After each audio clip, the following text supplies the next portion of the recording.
Interessante que o professor Hermes ele disse dessa engenharia social, né, que foi proposta principalmente dessas grandes organizações, a ONU ali em Pequim, mas quem está por detrás disso, né? A gente fala de uma ideologia de gênero, mas essa ideologia ela se ancora também em outras, né? O que está por detrás da ideologia de gênero? Se a gente pode dizer quem está por detrás?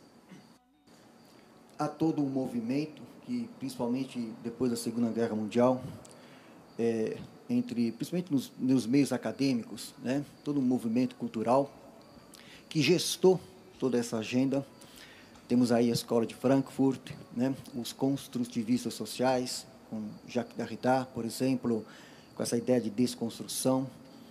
Temos, por exemplo, as feministas de gênero, principalmente um pouco antes, a Simone de Beauvoir, com o seu feminismo radical, ela, que já nos anos 50, 60, no seu livro O Segundo Sexo, veio com essa ideia de que você não nasce mulher ou homem, você se torna homem ou mulher, e a partir dessa ideia, dessa concepção de que o sexo não é o sexo biológico ou o sexo psicológico, em que você constrói essa realidade, e isso que é falacioso, isso que é enganoso, porque isso contraria, como dissemos no início, a ordem natural da criação, a realidade do que é ser homem, o que é ser pessoa.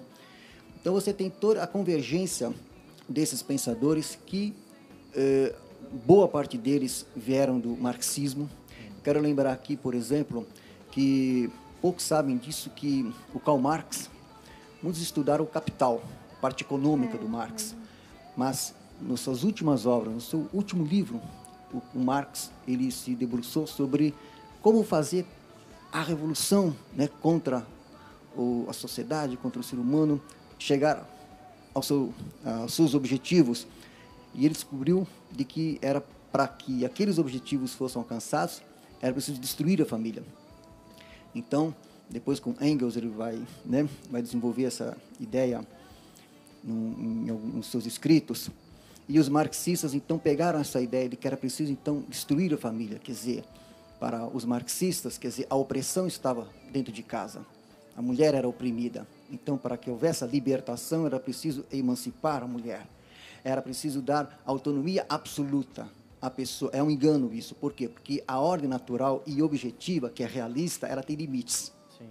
E a partir do momento que, da corrente marxista, dos filósofos da Escola de Frankfurt, e todos aqueles que nos anos 60, principalmente em maio de 68, e tantas outras correntes, Michel Foucault, né, também nos anos 70, a lista é enorme de autores.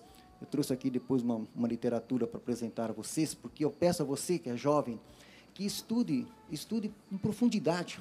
Há uma literatura vasta sobre toda essa problemática que é disponível, né, que você precisa estudar. Hoje o jovem está na internet, está no Facebook, está na rua, está fazendo muitas coisas, mas precisa conhecer melhor essa realidade e tem uma literatura disponível nesse sentido.